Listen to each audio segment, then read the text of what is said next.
Good evening, everybody. Welcome to round 4 of the North American Grand Prix GT2 Championship, coming to you live from Oschesleben. Just give me 1 second here.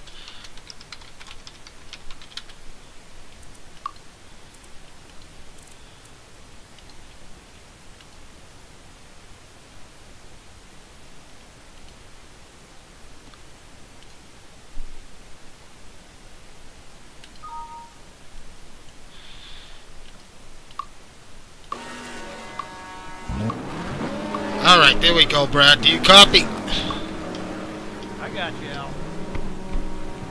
Oh, Brad, you're coming in a bit low. I don't know what you did. I got you, Al. Right, here we go. Okay, sorry about that, folks. I have to get some things organized here, but we are underway here from Oschesleben. I got Brad Maris, my partner in crime, here on Monday nights. Brad? Looking forward to this one. It's going to be a good show. It's going to be great. I love the track, Al. This is one of my favorites. Real driver's track, this one. A lot of chance for weather. And speaking of weather, you know, we had some rain there in the warm-up period. And the groove is going to be washed away from this track as a result here in qualifying. So a little less grip out there than these drivers might be prepared for. But in any event, it's going to be a good show here tonight. Alright, let's take a quick look at this track, and looking at the track map here, let's go on board with Maris in the Beamer.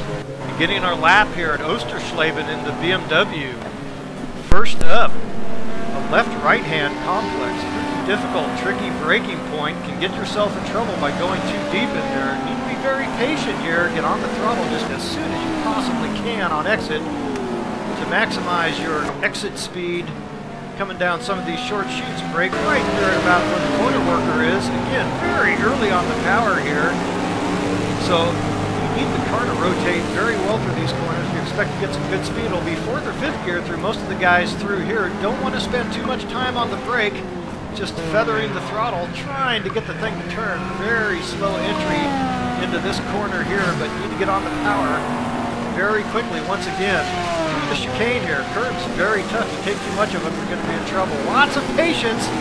Get right down to the apex to maximize your speed coming up. So it is a right-hand blind entry to this one. Look for the red cone on the right. That will disappear as the race goes on. It will likely get taken out to a left-hand sweeper, then to another right-hand sweeper. Look for the cone again. Got to enter earlier than you think that you have to. Late on the braking here, but you need to get right to the apex. And again, early acceleration coming off is going to maximize your pace around this very difficult Osterschleife. Well, great onboard. Great job there, Brad. It is a very technical circuit, and it's going to be a tricky one here tonight. We're underway here for qualifying. No time set just yet. David Poel, we're following him. He's on a lap. Track condition, you mentioned it was pouring out in practice. It is currently 89-degree ambient, 101-degree track temperature. Yeah, pretty warm out there. And speaking of those practice times, and David Poel, he was right there at the top. It was a flooded session, as John Wathan actually has come in first. But David Poel showing some very impressive times, not only in that practice session, but during the week of practice as well. One to watch tonight, Al. Yeah, just we've run this track one other time before that. Pole time. Actually, David Poel actually was our winner here in season 18. He won in the Audi R8, so Poel with had a set a qualifying time of a 25.247. That was a pole time. Ended up winning the race on 39 laps.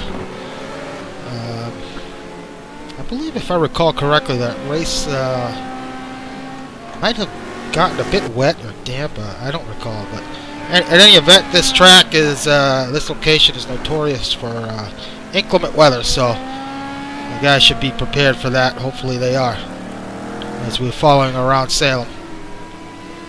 Yeah, certainly always a possibility for some weather and changeable weather as well. So you can end up just be a little damp to start and dry out, or the opposite, or just be darn flooded for the whole event. As Marty Uran clocks into the 2nd position. Mike Monahan early on here in qualifying in third. We'll follow Jesse Caldani making his debut here tonight, currently in fourth, and he was actually looking pretty good in practice, Brad, with the weight. Yeah, David Poel's teammate, obviously they're sharing setups, and Jesse Caldani is performing very well with that weight as David Poel's teammate there. And, oh, I remember what I was going to say.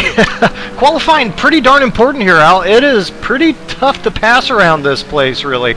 And it won't be unlikely if we see some slower guys who do manage to start up toward the front. They can really stack the field up behind them. Some faster guys wanting to get through. It could lead for some very exciting action around here, particularly in the early laps. So Caldani locked in that second position for about a quarter of a second as Parsons quickly jumps and takes that spot away. So taking a look at the lap times right now, it's Poel with a 25.2, nearly matching his previous pole setting time. Wow, by 5/100ths of a second. That's pretty close. But Parsons currently second. Take that back. Uren now jumps up to second. So Marty looking good here in that Mercedes. I wouldn't expect that car to be a good performer around here, but you know, I think it's pretty indicative of Marty's speed in that practice session, that flooded practice session. Marty Uren put up a very nice time. Shows that he has a pretty well-balanced car. And I tell you one other thing about this session. We're going to see times be very tight. The grid will be very close on time up and down the field. So it won't take very much. 1/10 or another could drop you a couple, 3 positions in the overall qualifying standing. So Aaron Parsons coming up on some traffic and looks to bring it into the pit lane. So Montgomery Jr. going down the order here, running in fourth. We already under 20 minutes ago here in qualifying. Caldani on his out lap. Matt Taylor looking pretty racy here this evening, currently in the 7th spot on an out lap. Mike Monahan checking in 8th. His teammate Esteban not going to make it here tonight. Alex White carrying a boatload of weight for this race in 9th at the moment. I have a feeling this is the race that's gonna put the brakes on his chances, but who knows? He's currently 6/100ths of a second up here in Sector 1. Going to be very interesting to see. Marty Uren actually has jumped original pole time. I think David Poel does have a bit more in it. We'll see what kind of time he ends up with. But quickly back to Alex White. It's going to be important, I think, for Alex White not to try to bite off more than he can chew in terms of setup. So he's going to want to set it up for as fast as he could possibly get. But I think he's going to have to be a little cautious. He doesn't want to go too aggressive and make a mistake out there, really lose a boatload of points. Yeah, he lost a bunch of time in that middle sector. Nearly half a second off. He's got some lap traffic up ahead. I believe that's the Corvette of either Lugnuts or Mascarelli, who's back after missing a couple races. So White clocks in to 6th. Now Jaime Moore currently in 7th. Caldani has dropped back to 8th. Taylor in 9th. Monahan back to 10th. Jonathan Cuppet in the Viper. So these two guys, Cuppet and Wilkerson, both showing some great, as Wilkerson gets a little out of shape in the chicane, but looking really good here early on in this season as a team. Chris Moses at 12th. Yeah, and speaking of that aim high racing, you wouldn't think necessarily that Competition Coupe Viper would be such a great car around here either, but it does handle the bumps and curbing pretty darn well, and that's a big advantage around this place. Be able to get through the chicane, some of the other parts of this track where having the ability to use the curbs can really help. I'll go with Greg Myers, currently 15th. But Dan Wilkerson currently tied with Ian Jolicoeur for 4th in the championship, the Drivers' Championship. It's a great start to the season for him. Yeah, because Ian actually has been able to make a fair number of these races, so that is very good standing, I would say, for Dan Wilkerson. Very good to see. So right along with Myers here in the Ferrari 458. Got a little bit of traffic up ahead. One of the team broadcast drivers.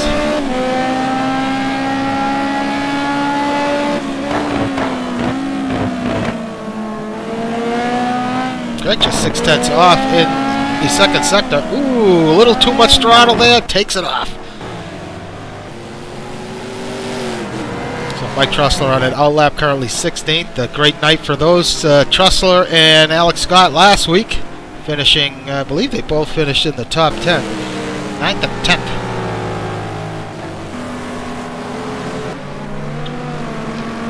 Curtis Chandler currently in 17th.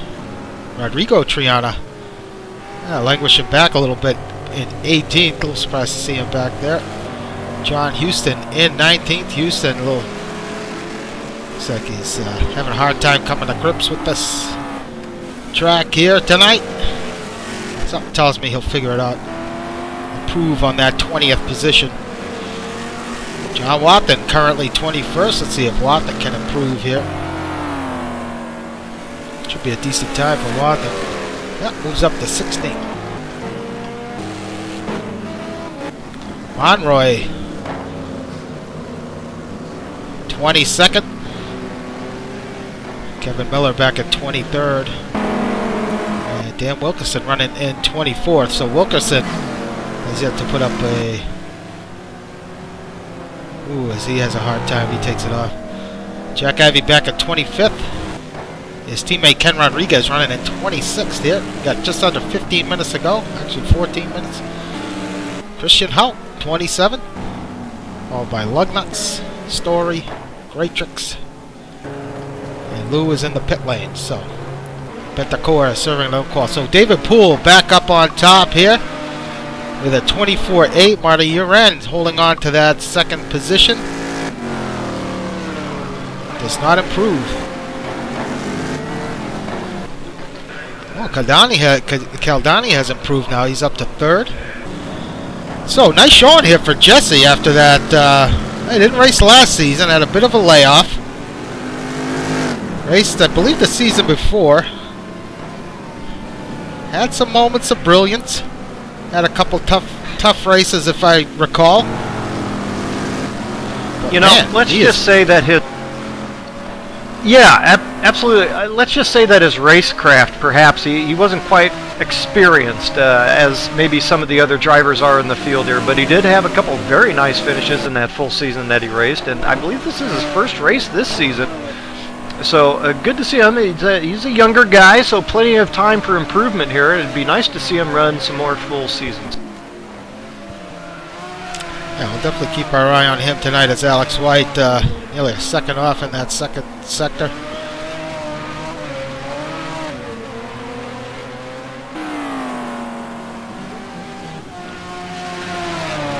So White does not improve. Speaking of John Houston has now jumped back up into the 12th spot provisionally, so a little bit better, but still a bit off the pace, I would say, from what he would be expecting. Taking a look at Mike Monahan now currently in the 10th position. So we saw that Audi win here our only other time we raced at this track in season 18. So looks like Mike's got the car to make it happen here tonight. I think he does, and also another guy who showed very good times in that very wet practice, so I suspect that the car is actually hooked up pretty well, but it's hard to say where these guys are at with their times considering the amount of traffic that is out there and they're having to contend with. So times, as mentioned, are very tight here, particularly in the middle part of this provisional running order. So Mikey behind a second there in sector 2.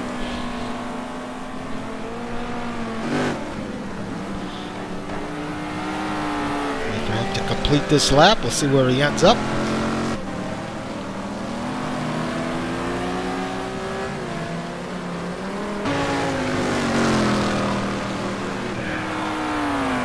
No improvement for Mike. Montgomery Jr. now in the top 10, as is Matt Taylor. Jaime Moore racing, part of Team Columbia Newies. Worth mentioning tonight, Andres Preto unable to attend tonight's race. Substitute driver Chris Moses carrying with an extra 20 kilograms of weight here, currently in 16th, but talked to Chris briefly before tonight. Commented that it's not the best track for this car, so seemed like he had his hands full. I wouldn't think it would be the best car for this track, and as you say, languishing a little bit there provisionally in that 16th spot. And I'm looking at that track temperature just start to creep up a little. I would have expected these times to start getting even a little tighter than they are now, but you know, I think that we could be getting some tire issues.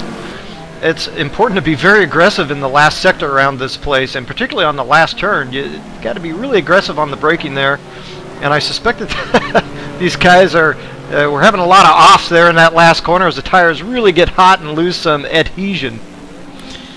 So we're following around last week's star of Birmingham, Kreshnik Khalili. Man, what a show he put on with Lugnuts and Trussler. That was Greg Myers. That was great to watch. Kreshnik currently 17th. Ooh, a bit off there in that second sector. Yeah, quite a battle those guys had, and you would expect actually Kreshnik's Porsche to be a pretty good car around this place. Has not quite shown the times yet, however. Yes, quite a stark contrast. I mean, last week was a track where you probably wouldn't expect the Porsche to perform as well as some of the more powerful cars, but he made it work. But Kreshnik does not improve here as he stays at 17th. Alex Scott currently 16th as the time quickly continues to dwindle down. Cuppet in 15th. Rigo Triana back in 14th. We're coming down here. Got some changes in the top here. Back out front, David Poel exiting the pit lane. The only guy in the 24s. Marty Uren has parked it. Go ahead, Brett. Really has put a beat down on this field as David Poel, but I can't help but mention the time 6 through 13th here provisionally, separated by only 0.2 of a second. So Mike Trussell there in 13th, if he could pick up a couple tenths, he's going to find himself all the way up in 6th. Ooh, Jolie Core with an off there. Ian currently in 4th, carrying 20 kilograms of success ballast. So good showing, but man, I'm impressed by Caldani, currently running 3rd. Marty still in the pit lane. Pool on an outlap. Alex White in 5th. Yeah, you mentioned how close the times are here. Let's see what Alex White. He's looking pretty good in the first sector, but that middle part of the track, he's losing quite a bit of time. Well, I was following David Poel a bit down there in some recon laps I was doing, and David Poel getting through the chicane very well. I suspect that is where he's picking up most of his speed there in that second sector.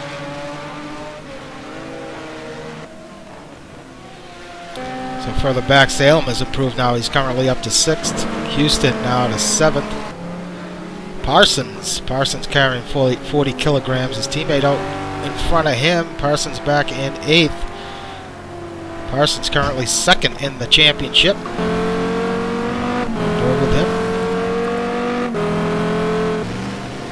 Oh, he's elected to park it. We had somebody drop. Not sure who that was. I didn't catch that, Al, but quickly back to Aaron Parsons. That is the car that I did some recon laps in, that SRT Viper. I have to tell you, it felt pretty good around this place. Juan Monroy back in 11th. Juan, I'm surprised. He seems a little bit off the pace this season. I'm not sure if it's just he hasn't had the time to put in, or certainly not the not putting together the runs he was putting together last season. Absolutely off the pace this season, and his teammate is not helping out that much either. Remember, those guys were well truly in that championship fight. In fact, led that championship early last season, but no, they ended up winning the team. They did win the team championship last season. Yeah, excuse me. They barely hung on. Yes, they faltered a little bit towards the end of last season, but have not quite come up to that championship form, have they, Al? They certainly have not. So a little bit surprised to see so far, but as Monroy a bit off there in the middle sector. Let's see where he completes his lap here, if he's able to improve. He does not. Trussler, however, is up to 12th. Triana in 13th. Cup at 14th, and Alex Scott 15th. Alili has improved slightly. Ooh, big off there for Kreshlik. He's back at 16th. And Chris Moses in 17th. So just under 5 minutes to go. Yeah, very interesting that Chris Moses 17th place here. Chris Moses does drive this track pretty well. I know that it's a favorite of his, but wow, looking at him on board right now, 8/10 off in that first sector, so only a couple more laps to get the job done here now. Just 4.5 minutes left to go in this qualifying session. Ooh, big off from Marty. Let's see if Caldani was just ahead of Marty on track on this qualifying lap.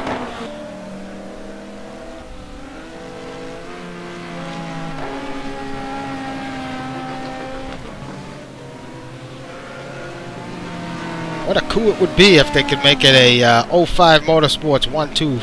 It's not going to help, I don't think. But still time on the clock here. Well, that team championship really is kind of wide open now. We do have a little bit of separation by that axis of awesome there up toward the top. Breaking news here, sorry Brad, as Salem has jumped up to third. So late in the session, Salem has put a lap together and has moved that Ferrari to the third starting position, dropping Caldani to fourth. Joe LaCour now in fifth. White back to sixth. Houston remains in seventh. Parsons to eighth. Parsons starting a lap here.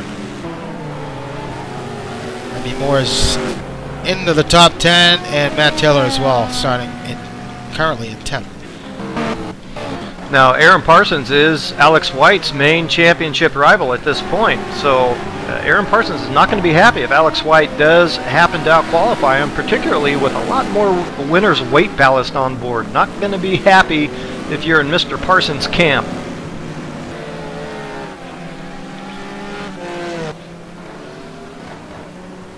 So David Poel on a hot lap. Let's see where he is here. He's slightly behind in the first sector.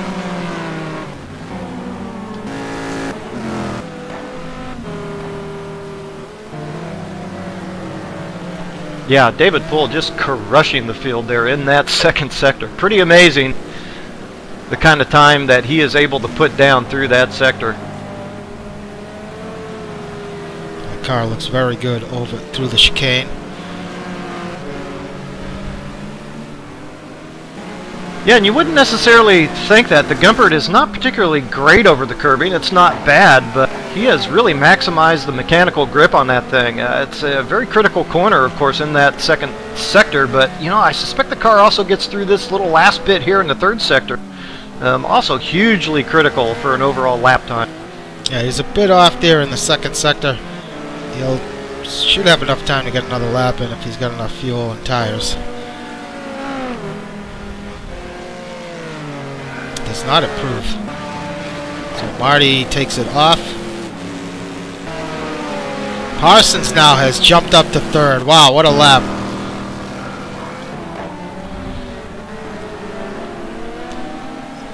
Bumping Montgomery Jr. down to fourth, as Montgomery's got a couple vets in front of him.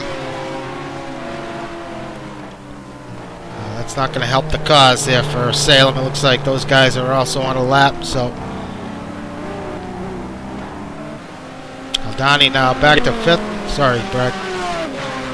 I was just going to say that's a great response by Aaron Parsons, just mentioning that he wants desperately to finish ahead of Alex White here and gain some ground in that championship. Rodrigo Triana has jumped up to 6th. Alex dropping Alex White to 7th. Alex about, 8th, as he got another guy jumping up here. Alex now jumps back to 7th. So,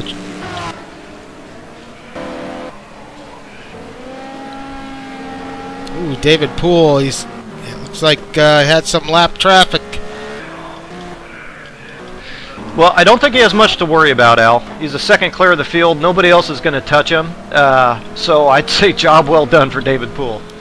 It looks like that was Houston. Houston on a flyer here, so certainly not a lap car, as Houston does not improve. 10 seconds to go here. Marty's in, Aaron's in, Montgomery, he's not going to improve. He's not going to make it. White in 7th. Don't think he's going to have enough time.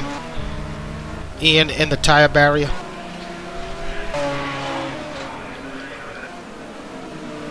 Taylor to 11th. Monroy's jumped up to 12th. Cup at 14th. Rally making an appearance up to 16.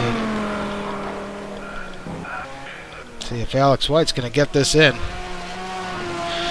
Well, I think he's a little closer through that second sector than he has been on previous laps. Looked pretty clean coming off there. Is he going to get it in? He does, but does not improve.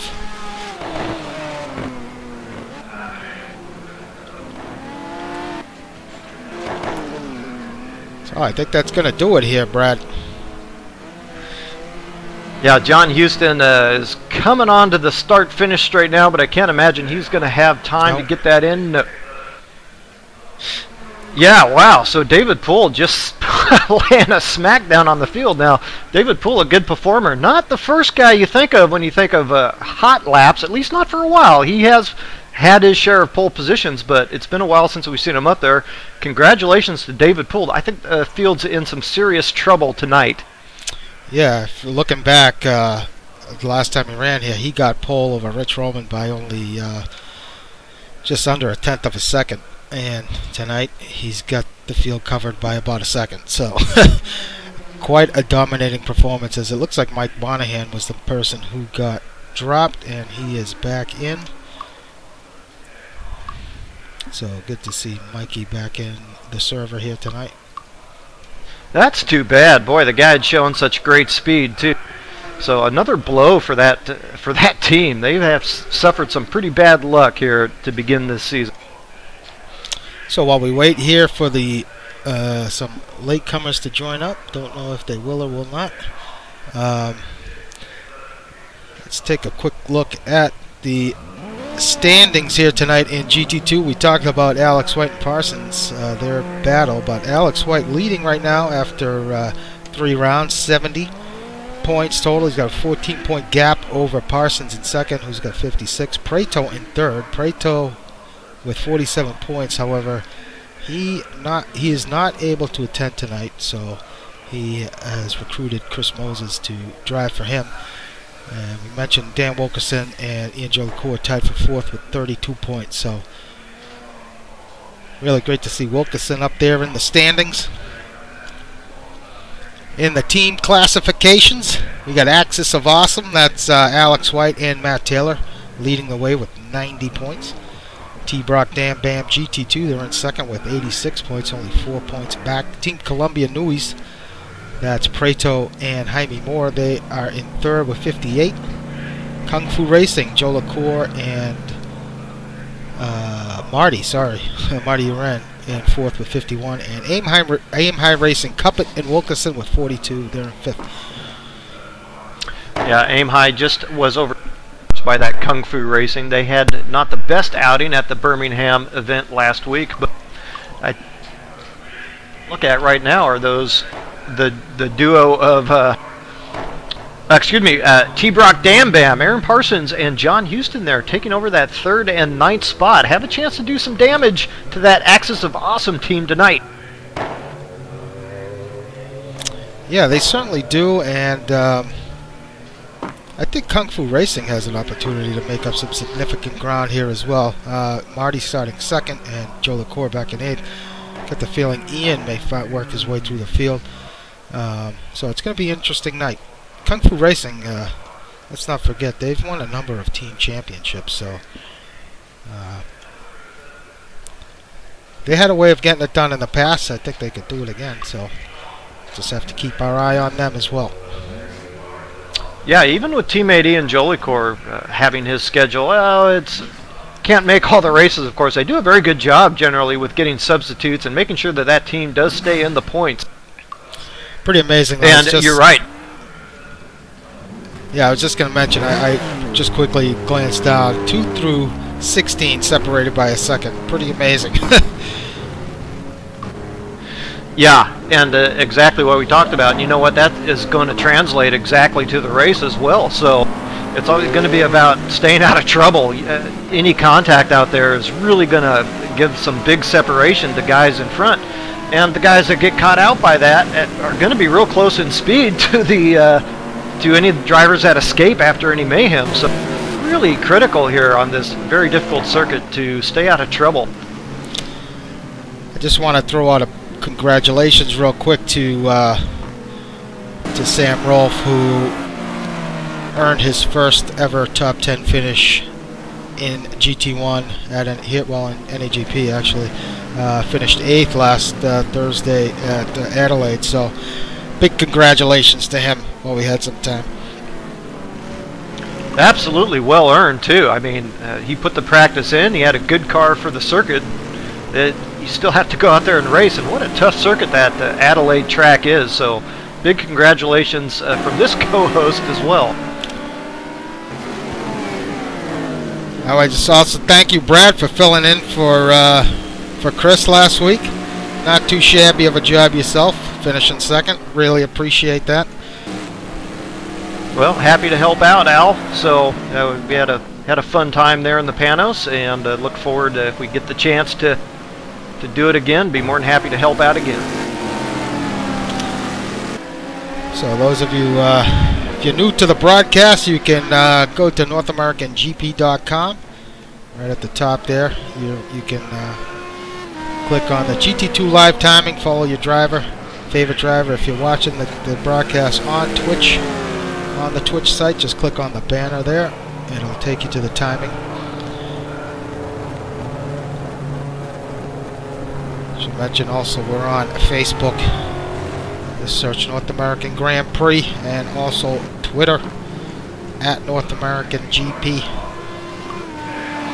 And obviously on our forums, if you're looking to race or have questions, feel free to jump on there. Let us know you're interested. If you want to race, Brad will run you through the ringer. Yeah, that's true. It's all for a good cause. Indeed it is. Look, it's a great community, and can't thank guys enough for coming out and putting in the work that they do to come out here and be a part of it. You know, it does take a little dedication and effort, but at the end of the day, it's a good time around here, Al, and you know, not the least of which a person to be thanked is yourself, of course, for helping to organize this stuff. So a big thank you to you, and again to all the guys that come out week after week. Definitely, thank you. This is going to be a good race tonight. Yeah, it's certainly not a one-man show. A lot of people help out, and it goes a long way. So, but yeah, it's going to be a great night. So I'm looking forward to this race. One of our stock tracks here in GTR2. You know, I'm looking through timing and scoring here, Al, and I'm looking at Mike Greetrex there in 27th. Now, he was blazing sometimes there in practice. Now, it was a flooded track and all, but still. Mike finds himself back in 27th. So, showing some pretty good speed here of late, Mike Greetrex, and actually showed some pretty good speed there at Adelaide. Had some trouble during the event itself, but in any event, I just I saw that, was kind of wondering about it. Dan Wilkerson only finished up there in 23rd as well.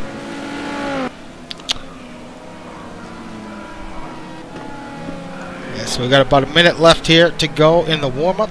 So once this completes, we'll kick it on over to the race for 1 hour here at Oschesleben. So if it remains dry, it's max distance 46 laps. Actually, it's 45.5, but we're rounding up. It's not going to get close to that. It'll probably go around 39:40 depending on the pace. It should end on time, and if it goes wet, and that will increase. Will drop. Sorry. Yeah, subject to change, that lap count for sure, depending on the weather. Now, it's going to seem like it's going to go pretty fast. I think there's going to be a lot of action on this track tonight, and so it's going to go quicker. It's going to feel like it goes quicker than that hour time, I believe. And some interesting strategy to play out here tonight as well. I think the tires can be an issue around this place, particularly if we do get a lot of heat.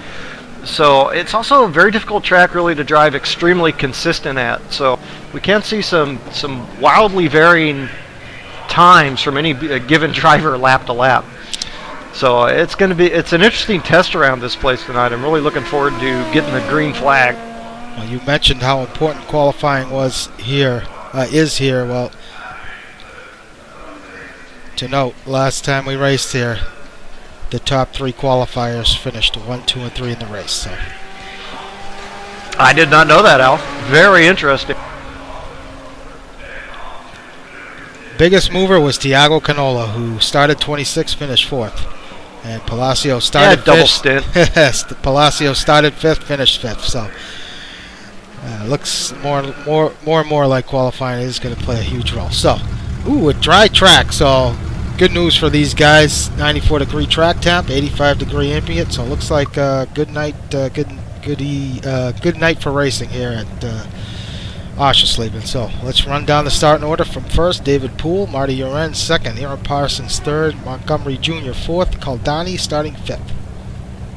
Yeah, Rodrigo Triana slots 6th, Alex White's in 7th, Ian Jolicoeur slipped a bit to 8th, John Houston takes 9th, Matt Taylor's in 10th. Jaime Moore 11th, Juan Monroy 12th, Mike Trussler 13th, John Cuppett 14th, Krishna Khalili 15th. David Rowley woke up and takes 16th. Alex Scott takes 17th. Chris Moses in 18th. Curtis Chandler in 19th. Gregory Myers in 20th. John Watson starting 21st. Kevin Miller 22nd. Dan Wilkerson 23rd. Ken Rodriguez 24th. And Jack Ivey 25th. Newcomer Christian Holt takes 26th. Mike Greetrex is in 27th. Brian Story is in 28th. Johnny Lugnut's 29th. Lou Mascarelli in 30th. Mike Monahan's going to start 31st, and Sebastian Betancourt from the back in 32nd. Yeah, obviously I was going to go ahead and finish him out, but I didn't.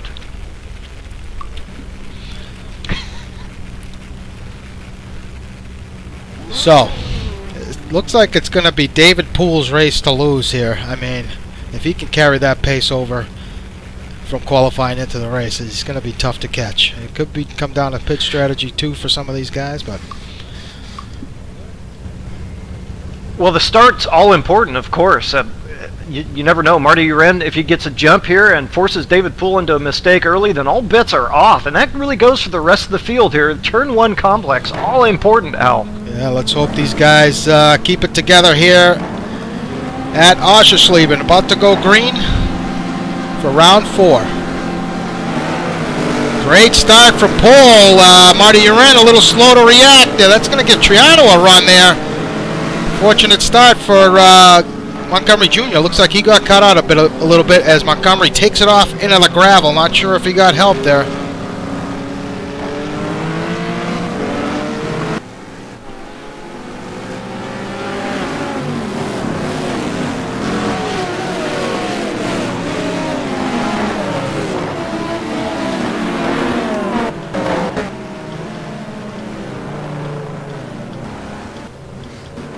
Looks like a pretty good start by the field, Brad, here in the first couple laps. Yeah, a little freakish there towards the back, but looks like everybody's still running and motoring along, Al. David Poel and Parsons leading.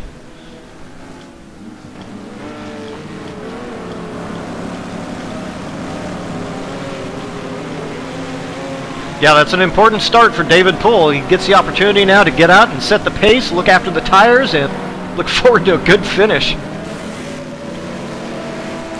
Ascarelli with a bit of a slow start, back to 32nd. So wow, David Poel already starting to check out here early on.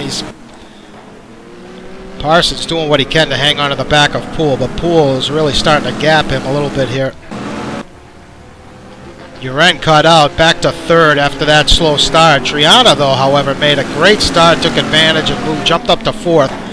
Joe LaCour with a dynamite start up to fifth. Jaime Moore, Caldani.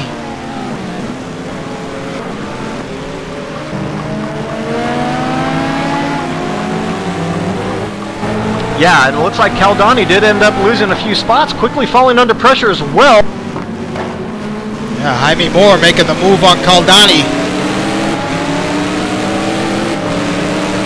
For eighth. On board with Monroy.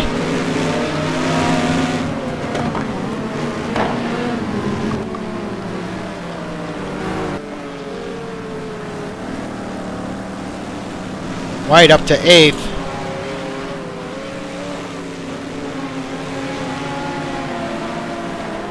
Hose is back to 18th.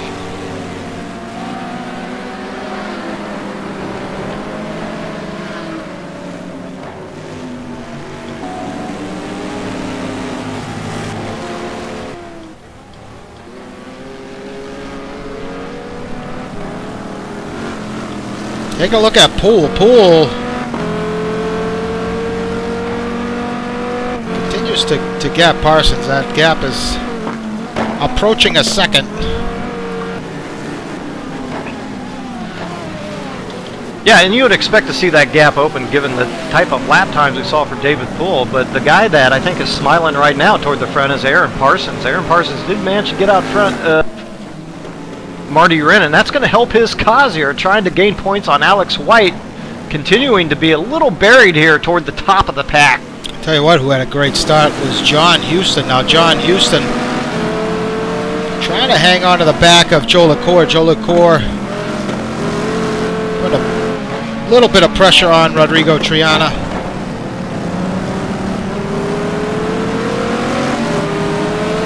I'll go with Houston here through the chicane. Ooh, we got it off.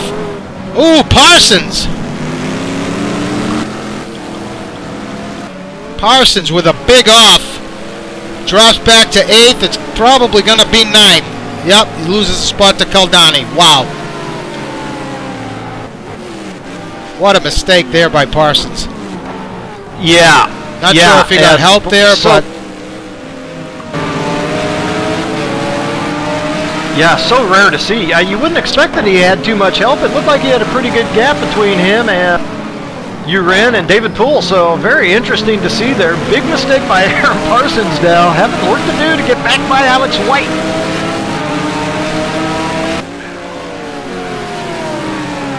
Wow. Yeah. Yep. Shocking. Well, as this race progresses, one thing we're going to have to keep an eye on are some of the setups. If one of these guys' setups kind of fall away, they can really stack up the field behind them. I mean, they're already stacked up, but we could see a train of 6, 7, even 8 cars if one of these guys, their tires really start to kind of crumble away. Montgomery Jr. had a look on the inside of Monroy. Ooh, a little bit of a tap to Monroy. Oh, Ian Jolicoeur's off, Al. We just picked that up. He is off. He's back on.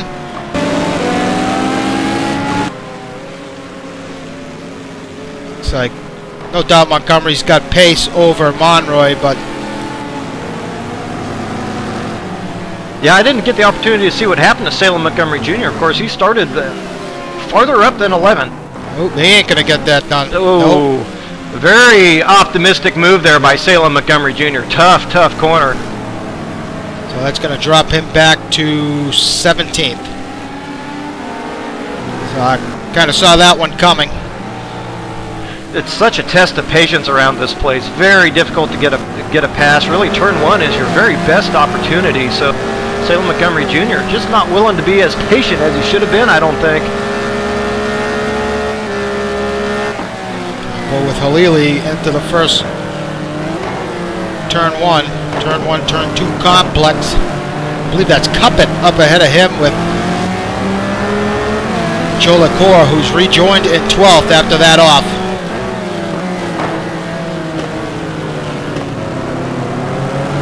Well, once again, making it easy for some of the front runners. Alex White kind of gifted some position as a result of a few of those off. They keep making it easy on the guy. Yeah, we saw that a couple seasons. Ooh, as Cuppet nearly takes it off. We saw that a couple seasons ago where Alex had some struggles there, starting a bit further back in the pack, and guys would just make mistakes and just give positions to him. Now, I'm not going to take anything from away from Alex White as a driver. I mean, that's the whole point. When you have the opportunity, you got to do everything you can. Ooh, big lurch from Halili. He got it on that curb and set the car out of shape. So he's going to rejoin. Ooh, way back in at least 22nd. Yep. This Chandler Monahan battle going on further back for 17th. Train of cars: Monahan, Miller, Greg Myers, and Dan Wilkerson. So, wow. Halili, like we mentioned, falls back to 22nd. Jack Ivey and David Raleigh now into turn one. Is Raleigh going to get it done? He's going to try, it looks like. And he does. Nice pass from Raleigh. Greatrix back in 25th. Lucknuts, Rodriguez, and Wathen nearly takes it off. Saves it. Story back in 29th. Betancourt 30th. Lou back in 31st. And Houck bringing up the rear. So quickly back to our front runner here, David Poel, already with a nearly 6-second lead over Marty Uren in second. Yeah, just simply amazing. You know, it's pretty, it's pretty rare to get the opportunity to be able to put on that type of pace, but man, it is a good feeling. Now, you know, you can just manage your pace. The only thing you really have to worry about from this point is managing traffic and really trying to keep your head in the games, maintaining that focus. So Marty Uren now up to second. Rodrigo Triana now running in third. Triana putting on a nice run here early on. Not too far off Marty. It looks like he's actually picking up some time on him. Boy, I tell you, the guy just kind of put in a nice, quiet qualifying session. Earned himself a very nice spot there in 6th, and has since also quietly moved up the field. Another guy having a great run is Houston now running in 4th. Alex White behind him in 5th, followed by, looks like Jaime Moore, Caldani, and Parsons now on board with Aaron.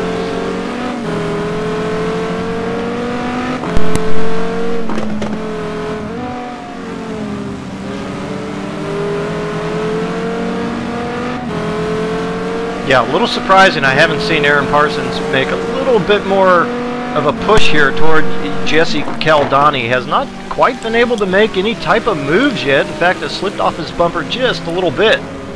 Well, both these guys carrying weight.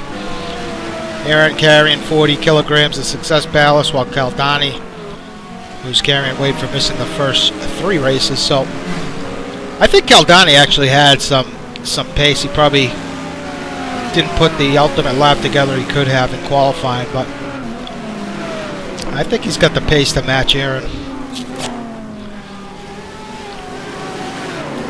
So further back. Yeah, well, apparently. Yeah, so further back, Monroy and Matt Taylor, Trussler and Jolicoeur, they're still duking it out for that 11th position. Chris Moses now has jumped up into the points. He's at 14th. He's got Cuppet and Montgomery Jr. behind him. So Montgomery Jr. after that overtaking attempt has fallen back to 16th here. He's definitely got pace. He's just, like we said, he's just going to have to be patient about it. Well, I think that a little bit of the reason for his impatience is understandable. I mean, he is in a Ferrari here, not a power car, and it was having a lot of trouble getting past, and so it felt like he had to take a chance, but now he's behind not only the competition Coupe Viper, probably the fastest straight line car out there, but the Ford GT as well with Chris Moses, so now it's double trouble here for Salem Montgomery Jr. I'll tell you what, if Cuppet can keep it together here in this first stint, it's going to be a nightmare for Montgomery. We just saw briefly down that straight how that Viper was pulling him down the straight. That's a horrible situation to be in, absolutely, Al. Yeah, you can see it right here. Just checking out. See you later. He can't even get nowhere near a toe.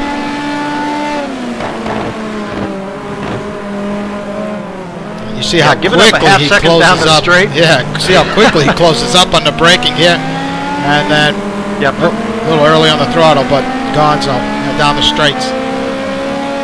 Yeah, I was going to say giving up a half second down the straight, but probably a second and a half faster in overall lap time. So tough night.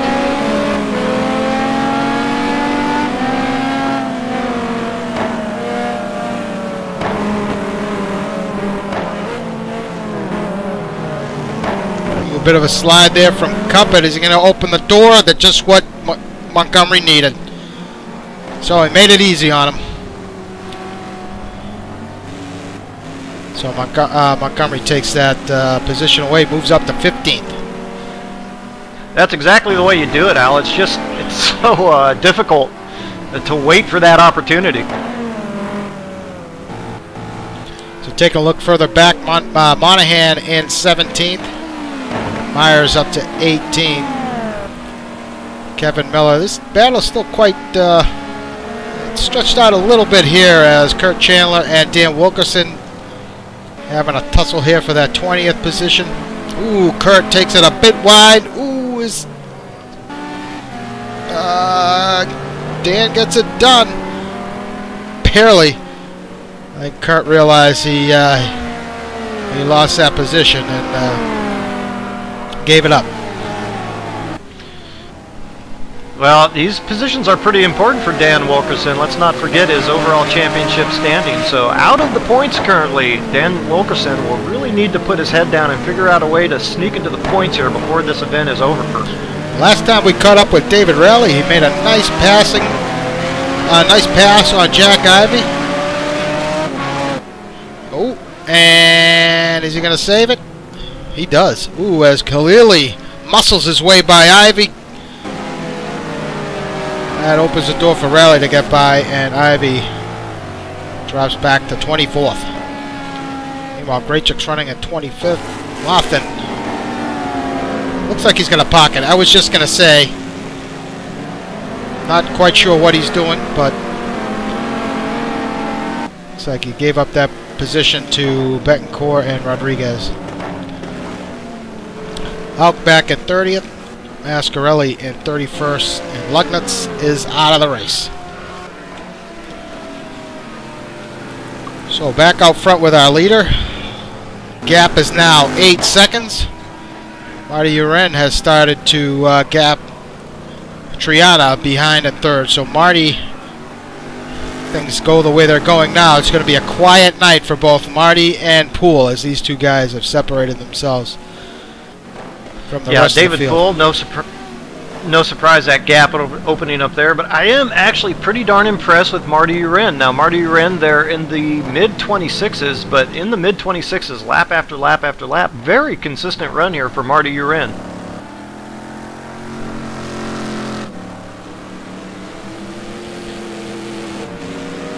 So Houston continues to hang on to that fourth position, keeping Alex White behind. Yeah, has opened up that gap just a little bit over Alex White now. I think Alex White is starting to run those tires off and the weight beginning to play a role. In fact, it looks like Jaime Moore, perhaps even Jesse Caldani, will have the opportunity here to make some inroads. Well, this is it's important for T-Brock Dambam. I mean, Houston's going to have to stay out in front of Alex. And Parsons currently in front of Matt Taylor, so critical towards that championship. Yeah, another guy to be just super impressed with here has really made huge strides in his racecraft this season, really, and held up to the Alex White pressure here early very well. Now, plenty of race here to go. Alex White's still there, but so far so good for John Houston. Very impressive run. I mean, Moore now starting to put some pressure on White.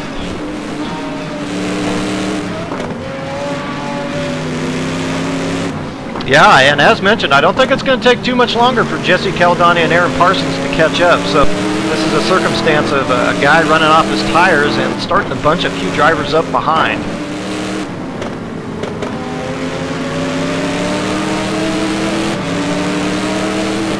Up low with Jaime Moore.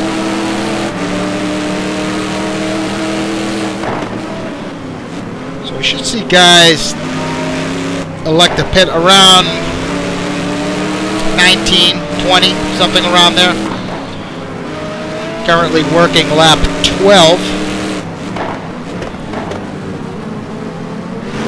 Yeah, again, as we've seen in the past in this GT2 class, really the strategies are fairly wide open for these guys in terms of pit window opening. I suspect actually it's probably already open for some of these guys, the Porsches and other fuel economy type cars. So a lot of strategy options. It just kind of all depends on where the tires are at. And speaking of that, the track temperature is now at 104 degrees Fahrenheit, so those temperatures will be starting to climb on the rubber. So right along here with Alex White.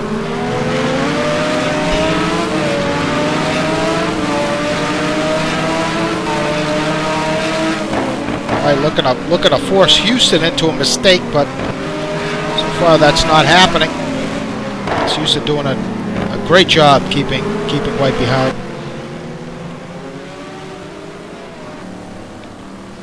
It's one of my favorite shots in this game. Through the chicane. Yeah. Meanwhile, Parsons has been stuck behind Caldani here for a number of laps. Let's see if he's going to have a look here on the inside. Ooh, Caldani's going to hang on to it. I suspect Aaron, well, we'll watch, see what happens here. Looks like he'll set up to try to get him down the straight. I think Aaron Parsons knew that he didn't have a very good shot at that position. Maybe he was just trying to force Caldani actually into driving with his mirrors a little bit, hoping for a bit of a mistake there. Tell you what, Caldani did a great job there. He gave Parsons a little bit of room there. Didn't close the door entirely on him, and that's great to see. Young kid Caldani. Yeah, seeing some good stuff out there from some of these drivers. So meanwhile, Jaime Moore locked into this battle for fourth.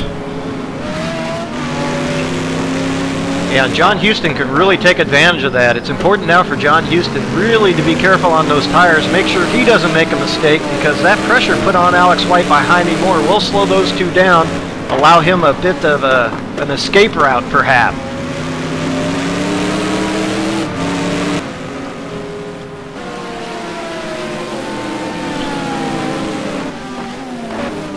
Back again, Parsons and Caldani. Parsons just not close enough to try that same move. Let's see if he can get a run on him here onto the main straight. Ooh, a little bit of a slide from Caldani. This might be the opportunity Parsons was waiting for.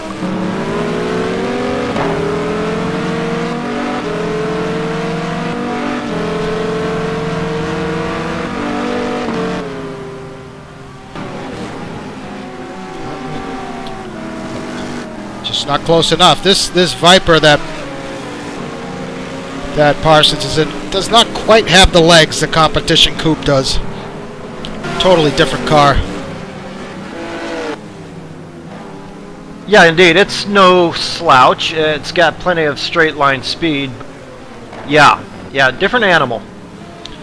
So looking further back here, we got Matt Taylor running in 9th, Joe LaCour in 10th. Juan Monroy followed by Trussell, who's having another great night, and Montgomery Jr. in 13th. So it looks like Monahan now up to 14th, Scott 15th. Chris Moses, looks like something happened to him. He's fallen back to 17th. That allowed Montgomery Jr. to get past. Kurt Chandler now in 16th. Just saw Mike Monahan pitting. So early stop for Mike.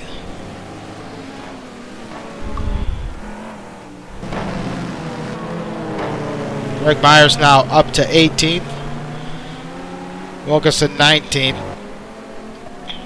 Take a look further back. Raleigh now back again behind Jack Ivey. So looks like Raleigh is having quite the night here.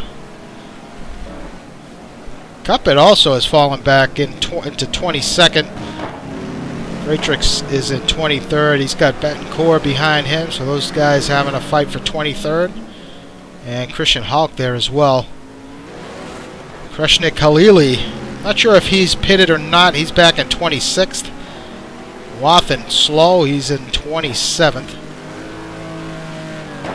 Story running in 28th. Mascarelli 29th. Rodriguez in 30th, and Kevin Miller has parked it.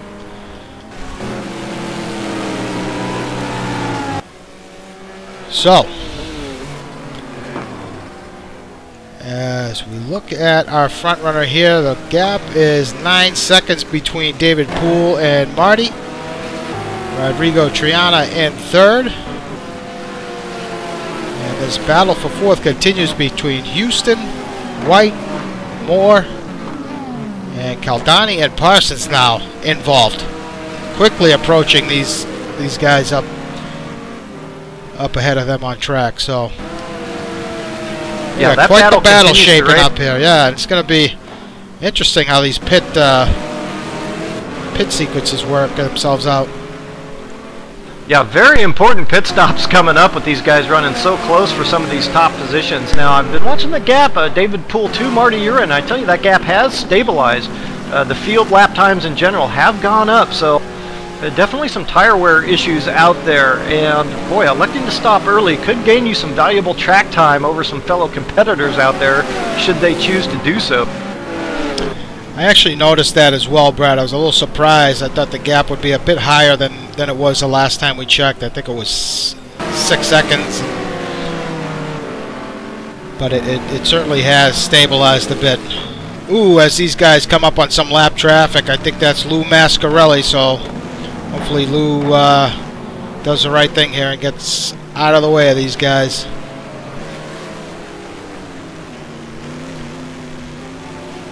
That's really bunched up this field.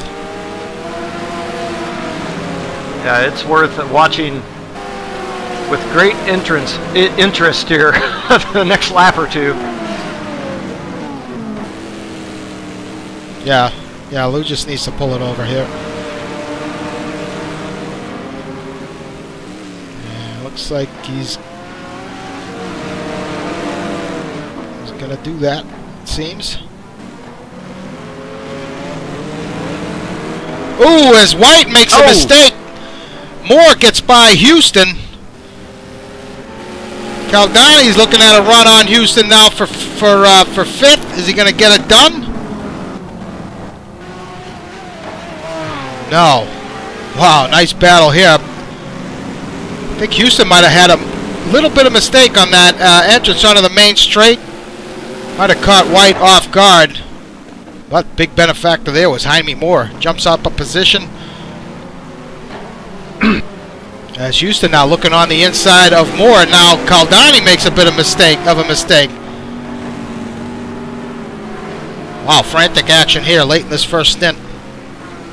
It really is, and it's going to be a little bit of front-end damage for Alex White. Yep. And I'm sure now that those front tires are feeling the heat here, so to speak, and that's not going to help out Alex White's cause as he approaches these pit stops.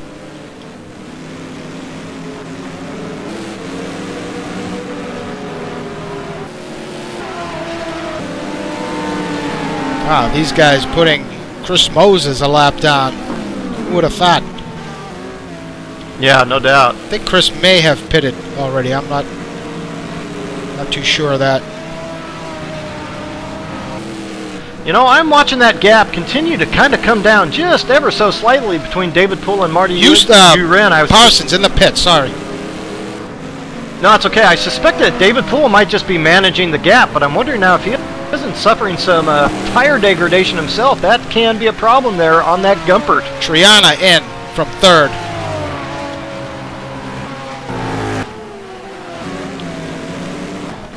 Yeah, everybody coming in just a little short of halfway here, so perhaps all thinking, boy, you know, maybe if I get some rubber on, I can make some advance into my closest rivals, but it looks like everybody's doing that.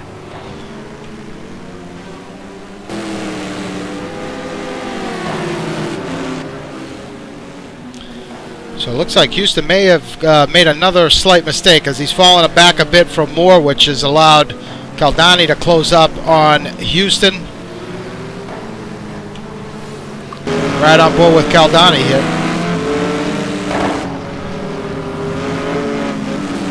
Boy, and I hadn't noticed, but quickly I should mention Jaime Moore is really slipping off the pace now.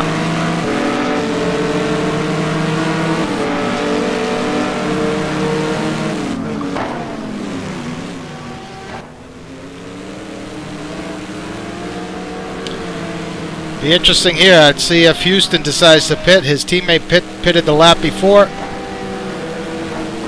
Houston stays out. It looks like they're all staying out. Matt Taylor now behind his teammate in seventh. Go ahead. I was going to mention that we've got that great action up there. Curtis Chandler and Gregory Myers here, and quite a pitched battle themselves over the 13th spot. Couple Ferraris duking it out.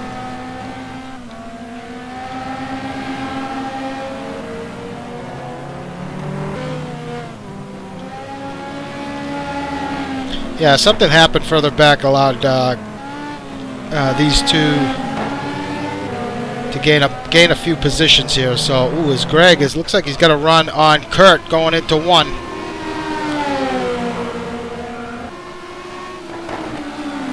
Oh, Greg thinks better of it. Ooh, and Greg nearly follows Kurt off track. A little fixation there on the car in front. It'll happen. Two Ferraris, two different makes. It looks like Kurt's going to give up that spot to Greg. So Kurt may be struggling here late in that Pirelli Ferrari. Wait, had Ian gotten past Alex White on that, or was that another? I think Alex White might have just made another mistake. I think he did. So White now down at 8th.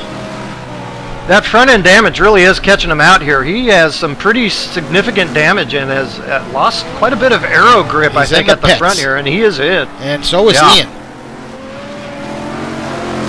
I tell you, Alex has really given up quite a bit of time here these last couple laps. Very unfortunate he got caught out there. I think you're right, John Houston did. He did have to take some evasive action there.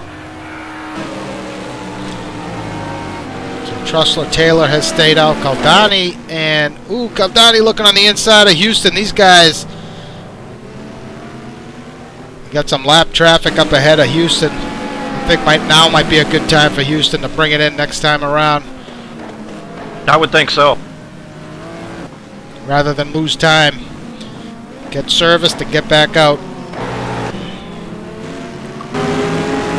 Now these guys are calling for pit stops as well. And whether they get the okay to come into the pits is another matter altogether. We don't have a lot of pit bays out here. And you can spend an extra lap or two out there on track if you're calling for that pit, but they aren't ready for you. Yeah, that's a good point, Brad. Some of these tracks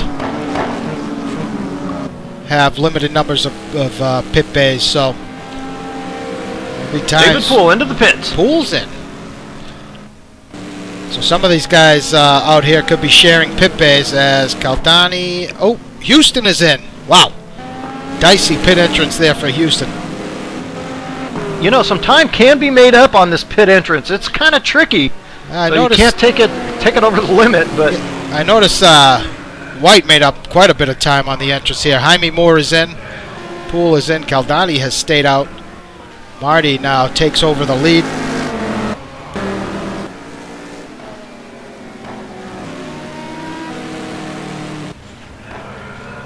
Interesting to see where Greg Myers and Chandler continue to. They've stayed out. So White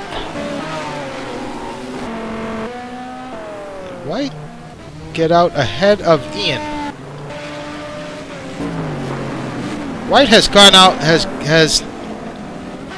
has eclipsed Parsons by a wide margin. Triana. What a stop for Alex. yeah. Ooh, Jack Aaron Ivey Parsons with an interesting pit entrance. Aaron Parsons typically so good in the pits. You know, we saw him make a mistake actually in the GT1 class at Adelaide, and I suspect another pit stop mistake here by Aaron Parsons. Very rare to see a couple of mistakes in this race. Just trying to see what happened to Joe LaCour here. I don't. Ooh, he's back in 16th. So Joe LaCour with the slow stop. Lost substantial amount of time to these guys. Behind Houston. Houston comes out just behind his teammate. Jaime Moore with a decent stop. Jaime Moore comes out ahead of Parsons.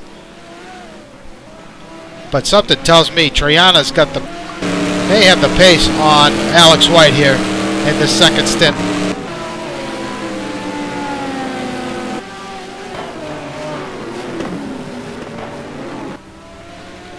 So we'll get a better, clearer picture once these pit cycles are finished. Once this pit cycle is finished, we'll have a better idea how this thing's going to play out here, Brad, as Triana quickly closing the gap on White.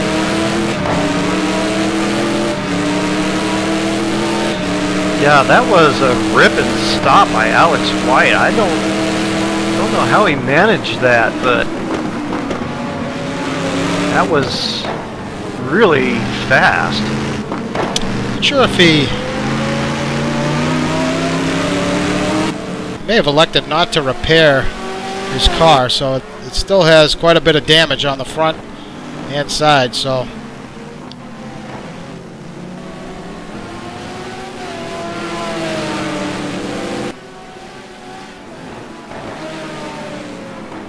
yeah, about 6 seconds better than anybody else, but the only way he would have gained time is if he didn't take tires. Now, there's no gaps which would suggest that he didn't take tires and everyone else did.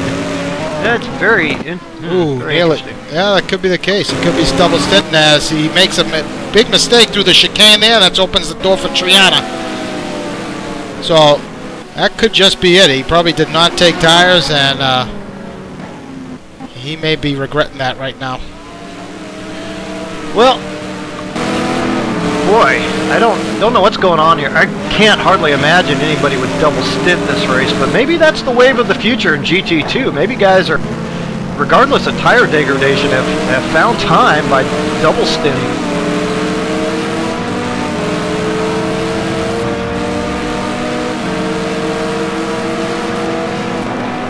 So Jaime Moore takes that position away. So Alex quickly dropping positions here.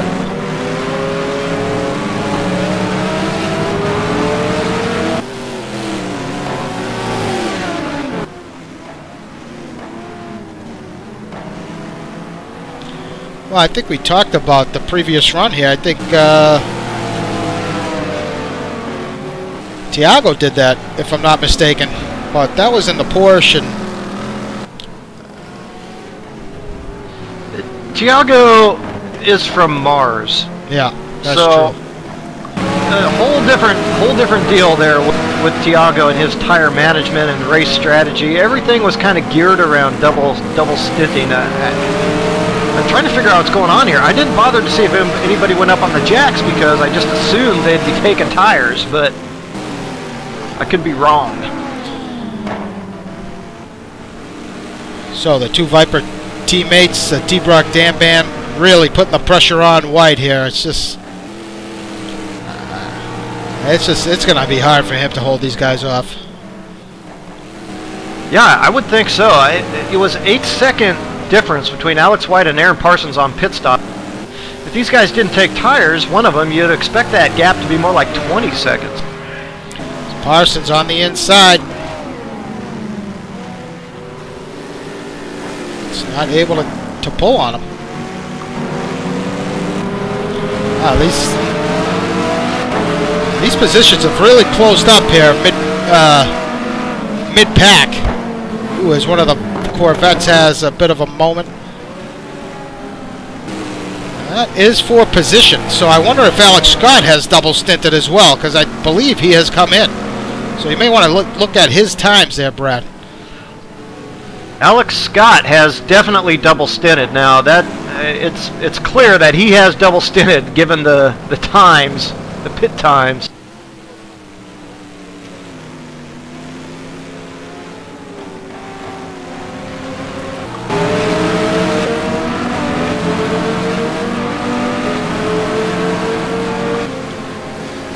Wow, very interesting stuff here, and it's going to make for some great racing. It certainly is. As we got 5 cars, and we got a couple more about to close in on this battle as Juan Monroy and Joe LaCour now running 10th and 11th. So this battle here is from 5th to 11th. So incredible action going on here. Yeah, and some strategy yet to play out. Alex White's teammate Matt Taylor has yet to pit. So one of our last to stop, Matt Taylor out front leading the race at the moment. I saw the Scott come out of the pit lane and I thought he was a lap down. Boy, was I mistaken. Yeah, it shows a time of 1:55, so he would be much farther behind if if that was not a pit stop. So Monroy taking a look on the inside. Ooh, some contact there. It's going to send Scott.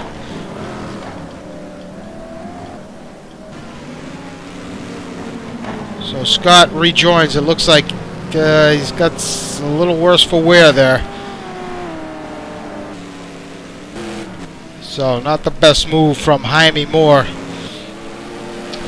Yeah, it's a little tough to tell if there was some room to be given there on the outside, but it certainly did look like a late maneuver into the apex. As Parsons has a look on the inside. Wow, he's desperate to get by. Meanwhile, further back, we got Ian Joe LaCour looking to do the same type of move on Monroy. Ooh, White with a mistake. That's going to allow both Vipers possibly to get by. Thought it was going to be like Bristol getting hung up on the outside there. He's going to have 4 or 5 cars get through. So White gives up another spot to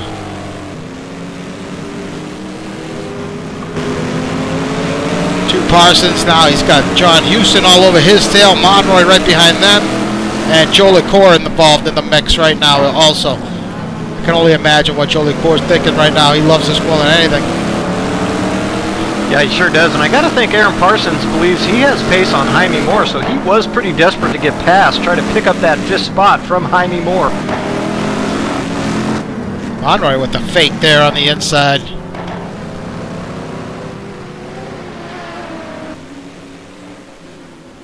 You see how quickly Parsons has already driven away from White. White with a big lurch.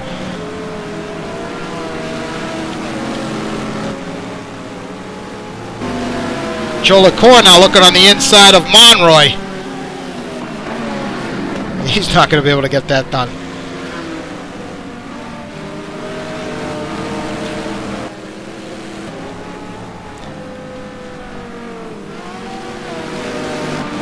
Wow. Oh, Houston on the inside of White. Yeah. Oh, and Joe LaCour gets on the inside of Monroy. What a pass!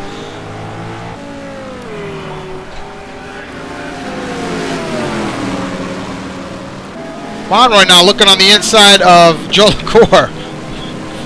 Frantic action here, Brad. Yeah, and boy, pretty breathless. But meanwhile, Matt Taylor has made a mistake and allowed David Poel through. Forget I said anything. Has not come in yet, Matt Taylor. Now Caldani and Alex Scott. Caldani. Oh! Well, White is off. Yeah, White suffering a little bit of contact there as these guys did get through, so bumped them off track, and a couple more positions lost here by Alex White.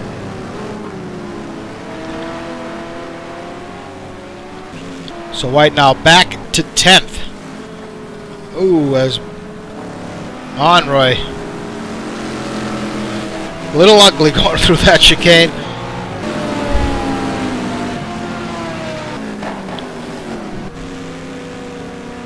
So, let's there see. we go. Matt Taylor is now in. Taylor in the pit lane. Let's see what he does there. Is he going to take tires? Well, laps are rapidly closing down here, so you would suspect not. No, he does not. He's away.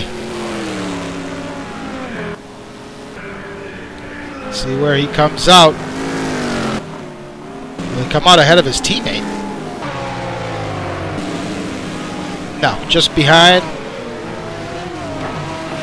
Looks like he'll clock in here right behind Caldani for 12th.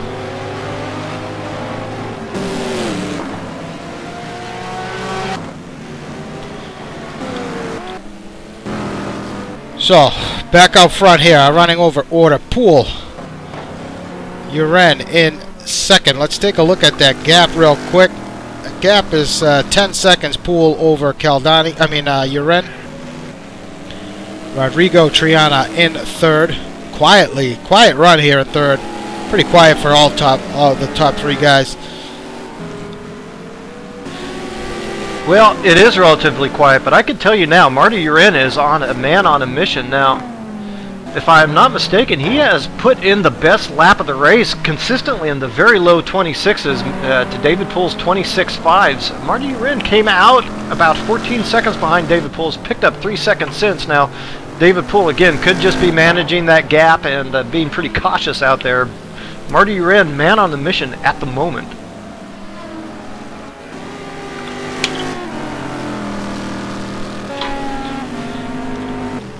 So, Jaime Moore is now, looks like he's slowly losing some time here to Parsons. Parsons looks to be closing that gap up to Moore. Absolutely is, Al. No question. It's a battle. Gained actually. Go ahead. It gained a couple seconds here just in the last 3 or 4 laps. So that's a battle we'll certainly watch here, as John Houston now out ahead of Joe LaCour and Monroy back in 8th. So Monroy is to be struggling there through that chicane. Back in 9th, Alex White. Caldani has gotten past Alex Scott, and Caldani is now going to get past White. So White with a big, looked like he had a pretty big slide there, which kind of opened the door for Caldani, and that allowed several guys through. So Scott to 10th. Taylor's jumped out ahead of his teammate. Trussler now running in 12th. White in 13th, and Mike Monahan may drop him back to 14th. White is really getting roughed up out there. I mean, guys are not being very careful around him. I mean, he's struggling. But on top of that, to really kind of be... Yeah, as he just lost another position here to Montgomery Jr. So White now down to 15th, dropping like a stone here. But you're right, he has... I think guys have kind of worked him over here a little bit. Not something he's used to, because for the most part, he's always out front. Yeah, that's right.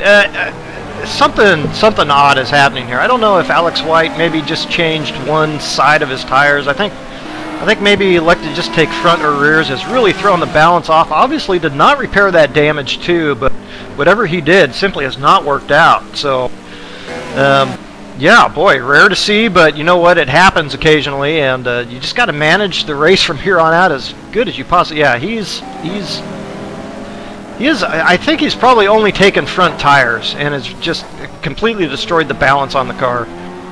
Yeah, it's obvious.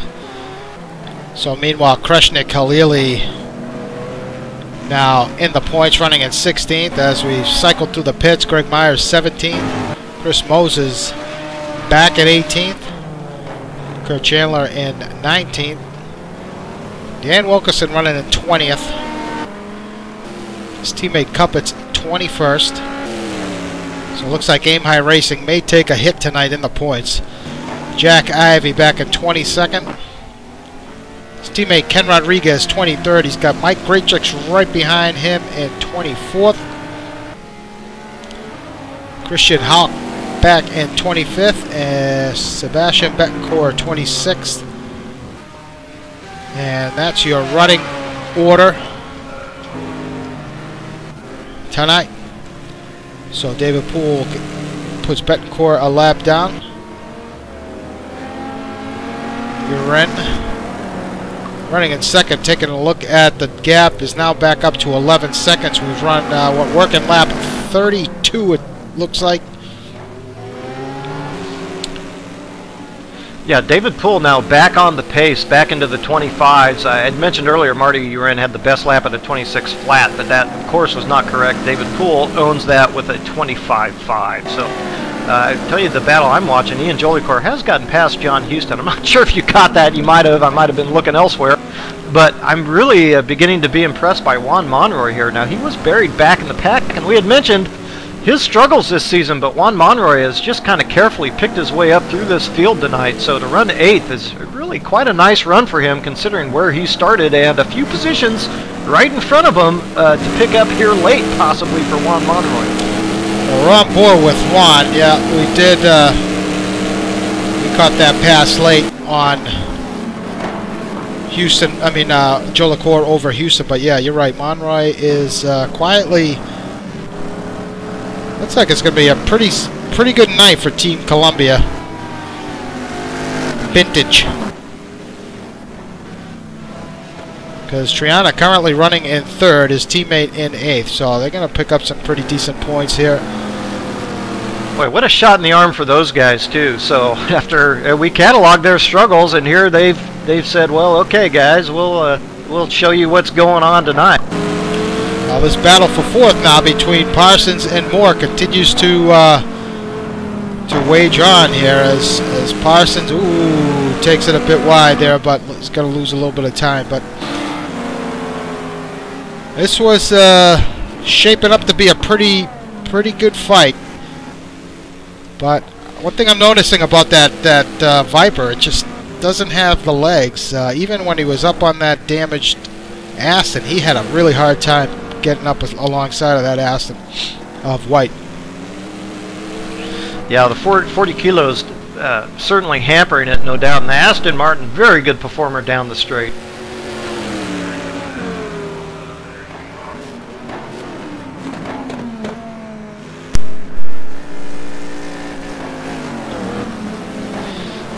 Looking a little further back in the order, it is Alex Scott and Mike Trussler. Those positions are reversed now in 10th and 11th, but those guys putting in a very nice effort once again. Alex Scott coming to a bit of a bad end there, was a bit further up the order than that even. So, but still in all, very nice run for those guys. We're on board with Montgomery Jr. now trying to make a move on Trussler. It looks like he may get it done.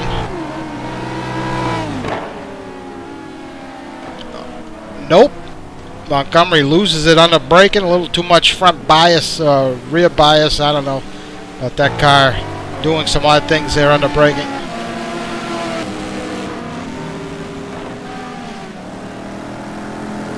Matt Taylor looks like he's taking it off into the weeds. Pushing a little bit too hard. Meanwhile, Mike Monahan, after getting by White, hasn't really pulled too far ahead of White. White's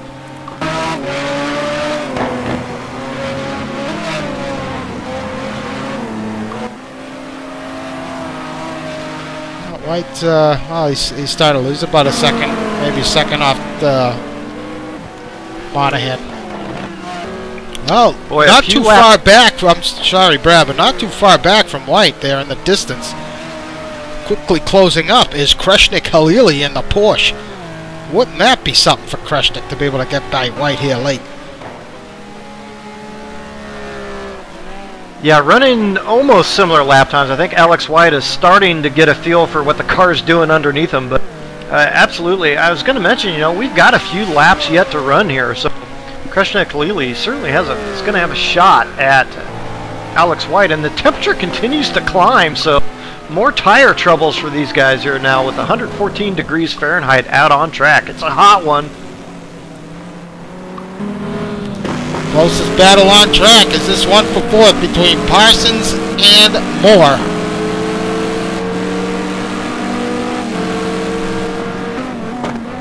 Moore has done a great job keeping Parsons behind. Really driving a clean race.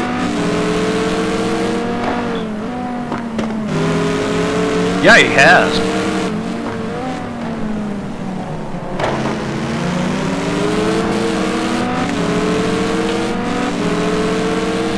Yeah, that Ford just yanking him down the straight.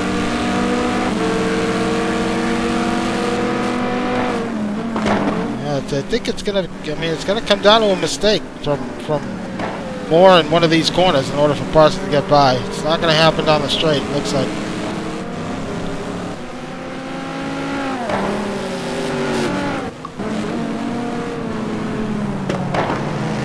Yeah, well, still a few mistakes to be had out there. As mentioned, there are a few laps to go here yet, you know, particularly with the temperature continuing to climb and the curves around this place. It's so easy to make the tiniest bit of mistakes.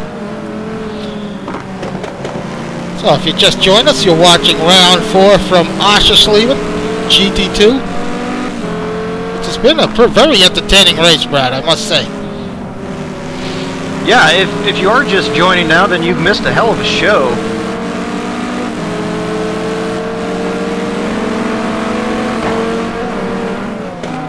Haven't had a chance to talk about one of the main stories in the show, really. One of the main storylines, David Poel has been quietly just maintaining a gap out front. And more or less just dominating the event from qualifying on. Yeah, really unbelievable performance from David. He's got pole by over a second. He's got a 12, almost 13 second gap over second place here.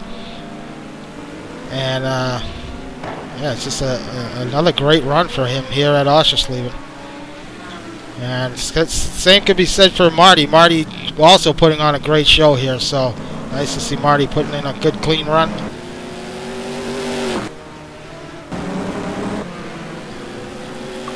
Wow, this battle. Take a quick look at the laps. Ooh, it's quickly winding down here. Yeah, under 10 to go now. Salem Montgomery Jr. has finally gotten past Mike Trussler for the 11th position. So Salem Montgomery Jr. to 11th.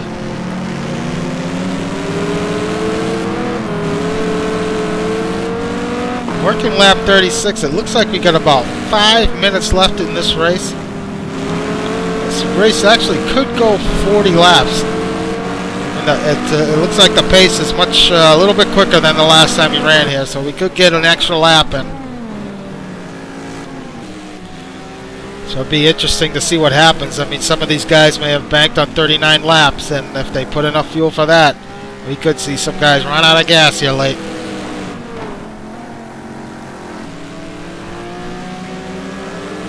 Yeah, so quick update. Mike Monahan has just made a pass on Matt Taylor for the 13th position. So Matt Taylor, we saw him running pretty well inside the top 10, but he elected not to take tires on that stop, as you recall. So has slipped some positions here after those stops. So nice job from Mike. Really, it should be said, Mike started pretty much from the back, last row, after dropping in qualifying, and has charged all the way up to 13th. So excellent job by Mike. Yeah, and we haven't. Go ahead. We haven't had a chance to see his race, but it looks on balance that he has been just kind of patiently working his way through the field. Whether he's been hitting everybody off to gain those positions, we don't know, but we'll assume not. Now, looks like Halili must have had a moment as Greg Myers now has jumped up into the points to 16th. Chris Moses right behind him in 17th. So Moses really had his struggles here tonight in that Ford. Oh, he sure has. Now, real quickly, I should mention Salem Montgomery Jr. has picked up a couple spots here as he has just gotten past Alex Scott. So I suspect the Alex Scott-Mike Trussler duo perhaps did not take tires on that stop. They're quickly fading back. Yeah, it appears that's the case. But nonetheless, another good run by those two. Caldani now back in 9th. So Caldani looks like he could be struggling here late with the weight in this heat. So he's slowed compared to where he was early at the start of this race.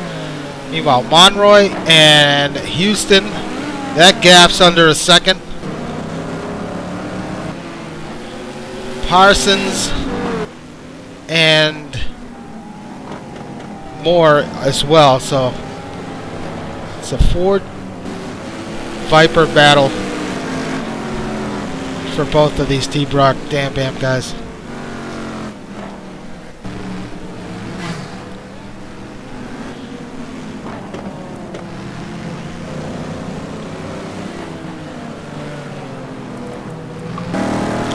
And it should be said that Jolicoeur has quickly closed up on this fight.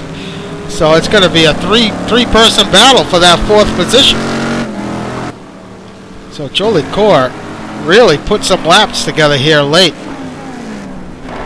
Not uncommon for Jolicoeur to find speed as an event wears on due to his limited practice time. He'll kind of figure out the track as the race progresses, and I think we're seeing that here tonight. So solidly into the 26s for Ian Jolicoeur at the moment.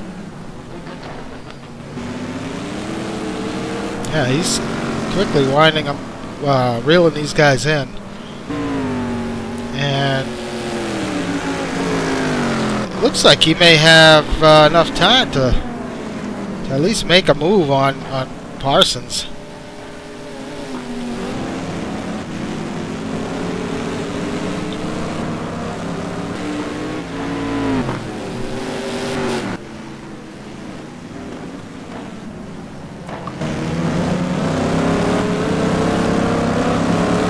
Boy, it's sure going to be a tense affair out there. Tough track, overheated tires, worn tires, kind of right on the limit here as the laps close down. This is nail-biting stuff for these guys in the cockpit, I guarantee it.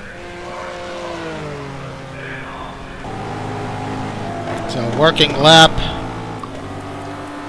40. So it looks like we got at least one more lap to go here. Well, it's going to be interesting with Marty here. Marty's notorious for cutting it short on fuel, so we'll see if he makes it. That's true, and as the laps close down, another battle brewing. Juan Monroy has gained some ground on John Houston, so they are lockstep as well. They certainly are.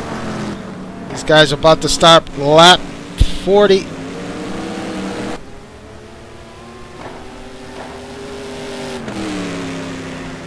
I'll tell you who's lost a bit of time is Triana now. Triana's now fallen back a bit.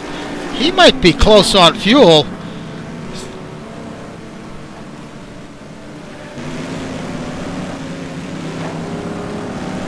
Ooh, Parsons with a nice exit. See if he's going to have a look. No, he does not. Boy, he desperately wants that buffer between him and Ian Jolicoeur. He knows Ian Jolicoeur has the speed. Is this going to be the last lap, or are they going to have to do one more? On board with David Poel here as he crosses the stripe to take the win. Dominating performance. Marty Uren's going to finish here second, we assume, if he's got the fuel. Looks like he does. Triana a bit a ways back.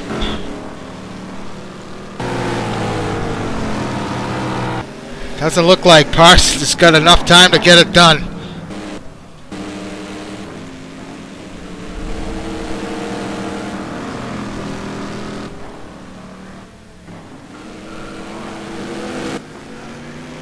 Triana's going to hang on for third. Joe LaCour, is he going to get close enough? Oh, Triana's out of gas. Oh, no, he isn't. Joe LaCour just can't get it done. He's going to take 6. Wow. Moore, Parsons, Joe LaCour, Houston is going to finish 7th, and Monroy 8th. Caldani with the strong run tonight finishes 9th. Montgomery Jr. is going to take 10th. Let's see, he might be the last car on the lead lap. He is. Oh, no, I take that back. Scott and Trussell with another great performance, 11th and 12th. Matt Taylor's going to finish here in 13th. Monahan smoking here late. He's going to finish 14th. Wow, lucky to get that car to the finish line in one piece.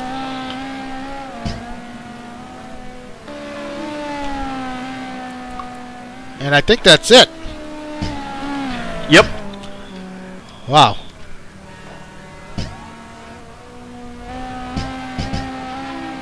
What a race here, Brad. David Poel, do you copy? I do. Alan Brad here in the broadcast booth. I tell you what, a dominating performance for you, David Poel. It looks like Oschesleben is your track. You're the only guy to win in GT2 here. The only other time we raced here, you took it. Tell us about qualifying. You had a dominating performance in qualifying, and the race you just drove away with it. Yeah, I like this track a lot. It's probably one of my favorite, if not my absolute favorite of the stock tracks. So I've done quite a few laps here in the Gumpers. Very good, real good balance for this track. The car stays real stable through most of these turns, which can be tricky. So yeah, I was able to put down a good. I was worried at first. Marty was closer than I thought he would be, and then I was able to. That was the best lap I've done. That's my personal best in qualifying. So no complaints about that. And yeah, it's got a good start. Gumpert also real good launching, and just able to stay steady. Mercifully, no direct pressure, so just able to save fuel and be nervous the entire time. Yeah, it looked like Marty actually might have been gaining a little bit of ground on you there toward the end of that second stint. I postulated that you could be having a little bit of tire trouble, and I quickly started gaining quite a bit of time after stops, but it looked like you were able to respond there and pull a bit of a gap as the laps were winding down.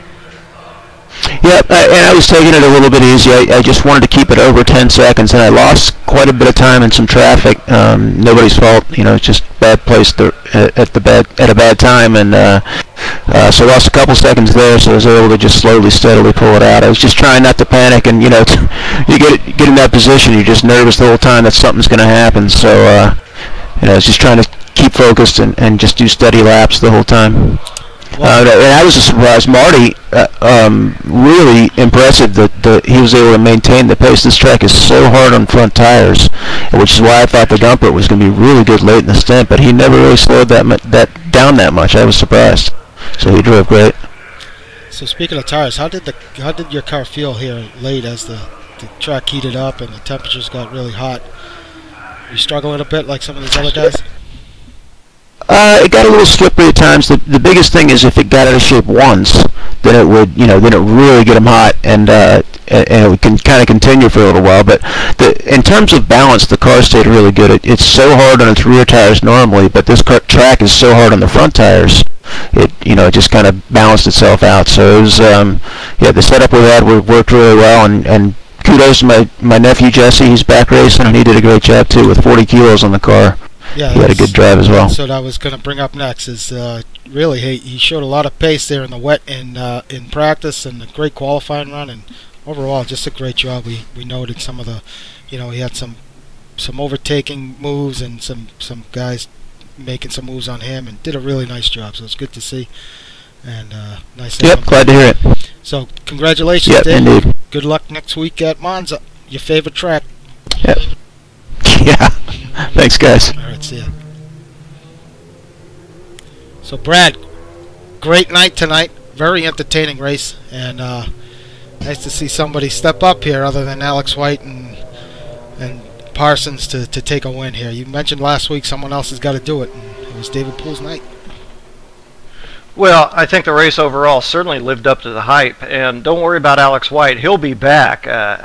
He ran into some trouble. I think made a bad strategy error with the pit stops. In any event, it turned out to be Alex's worst race I think we've ever seen him run here at NAGP. And you know what?